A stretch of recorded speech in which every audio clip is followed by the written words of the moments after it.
Madam Speaker, what a bunch of crocodile tears. What a bunch of crocodile tears. Anyone would think that they've never been near the levers of government.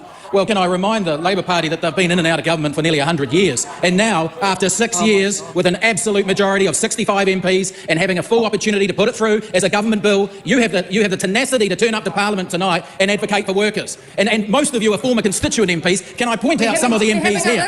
Can I point out some of the MPs here? A little bit too much use of the word you tonight from both sides. Oh, thank you, Madam Speaker. For a second, I thought you were saying I was transgressing from the bill. No, but not at all. I know you give us a minute's grace. You're on the bill. No, you only get half a minute. Okay, well, let me start that grace period now, Madam Speaker. We are the party of workers, and the Labor Party know that. Shannon Holbert knows that. He knows that the person that represents the workers of Glenfield is Dan Brewer. He knows that. He knows that. And we're also, Madam Speaker, the party of democracy. And we listen to the parliamentary, non-partisan decisions that come out of the Education and Workforce Select Committee. And can I read this, Madam Speaker, straight off the explanatory note, recommendation of the Education and Workforce Committee that the National Party is taking adherence to here. The Education and Workforce Committee has examined the crimes, bracket theft by employer, close bracket amendment bill, and recommends, by majority, that it not be passed. And so after this, and Camilla Belich knows, this has been going through, this was first reading over 14 months ago, and the scrutiny, the painful scrutiny and examination by the Education and Workforce Select Committee, and that has come out with the recommendation that it not be passed, and now they have the cheek to oppose what our judicious, conscientious and hard-working Education and Workforce Committee have recommended after listening to submissions, after listening to officials, after listening to business groups and industry groups. And Camilla Belich, she can go on as much as she wants, but she had 6 years. She had 6 years. She had 6 years in an absolute majority. She could have stood up in caucus, Madam Speaker, 7 years ago and said, why don't we make this a government bill? I'm so concerned about it. I'm so concerned about it. She could have stood up 3 years ago with 65 MPs. She was jammed in the corner because there were so many MPs. They didn't need to consult with anyone. They didn't need to consult with anyone. They could have just done this on their own. They could have just whipped it up in the caucus room and said, we're passing it. We're so concerned. The crocodile tears that Helen White's been crying tonight. But no, suddenly they get into opposition. And they're all of a sudden interested in this piece of legislation. They're suddenly interested in this piece of legislation. And it's all our fault for ignoring the prosecution, the hard-working, conscientious Select Committee. We are the ones that are listening to the non-partisan Select Committee. The Education and Workforce, Stephen Abel, Committee that decided on merit, and so happened to be majority, that this not be passed. We listen to what select committees have told us and the work that they've done and the examination that they've taken out, and on balance,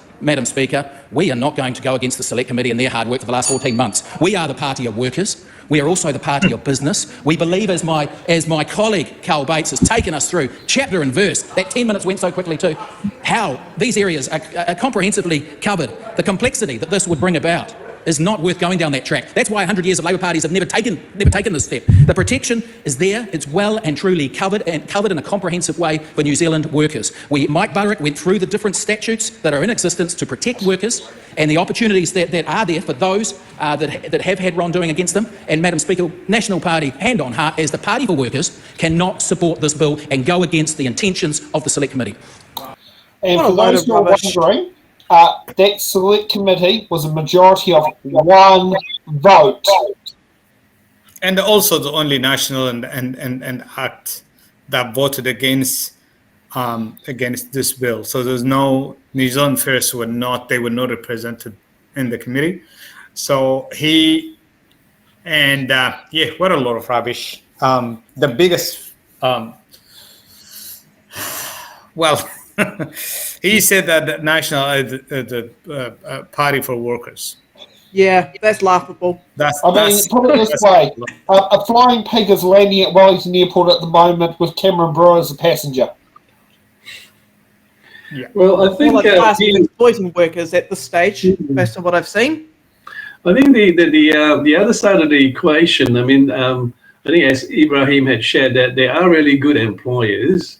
Who take care of the rights of workers. Okay, we don't want to go into corporations. There are good, even small, medium businesses where you have 30, 40 employees, but they allow them to even have shares in the company, and grow their businesses. Yep. So, interestingly, I know you guys may not be too happy, but Andrew Bailey does that. The MP for National, he actually lets the workers get a shareholding from his company. Yep. So I guess well, there are some good business people. So Absolutely, yes. yeah, even Michael Jewell, the Michael Hill, right? They were closing down, but they never said bye workers, lock you up. We don't pay you a cent, but they kind of try to get them re-employed, and yeah, so probably.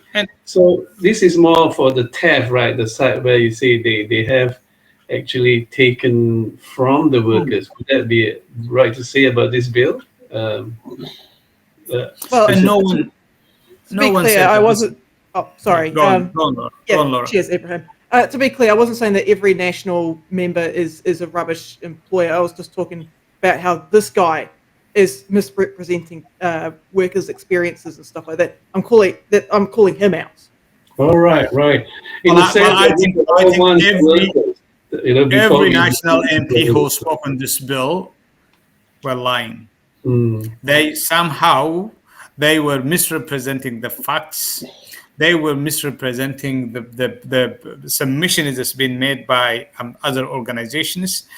And the most importantly, they don't believe what they're saying. Like I said, this is the party line.